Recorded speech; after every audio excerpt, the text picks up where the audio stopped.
म्हणजे ते हातामध्ये म्हणजे जास्त त्यांनी गाडी असेल 40-40 जय महाराष्ट्र मित्रांनो, आज हॉटेल भाग्यश्रीचे सर्वे सर्वा यांच्यावर प्राणघातक हल्ला झालेला आहे.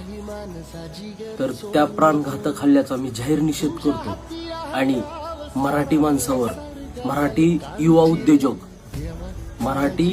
उद्योजक ह्या नात्यानं मी त्यांना सपोर्ट करतो. आणि त्यांच्यावर जी हल्ला झालेला आहे ते कट रचून झाला का कसं झाला ही माहिती नाही, पण त्यांच्यावर हल्ला झालेला आहे.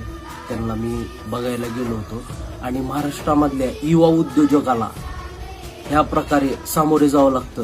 त्यांचं हॉटेल फोडलं, त्यांच्यावर प्राणघातक हल्ला झाला. तर तमाम महाराष्ट्रामधल्या सर्व माता भगिनी बंधू जे कोण ज्येष्ठ असतील त्यांनी कमेंट करून सांगा की हे चुकीचं आहे का अचुकीचं आहे, ही मला नक्की कमेंट करून सांगा. आणि एक मराठी युवा उद्योजकांनी उद्योग करावा का नको हे कमेंट करून नक्की सांगा. महाराष्ट्रामधल्या माझ्या तमाम बांधवांना आणि बहिणींना कळकळतीची विनंती आहे, मराठी माणूस म्हणून बोलतो.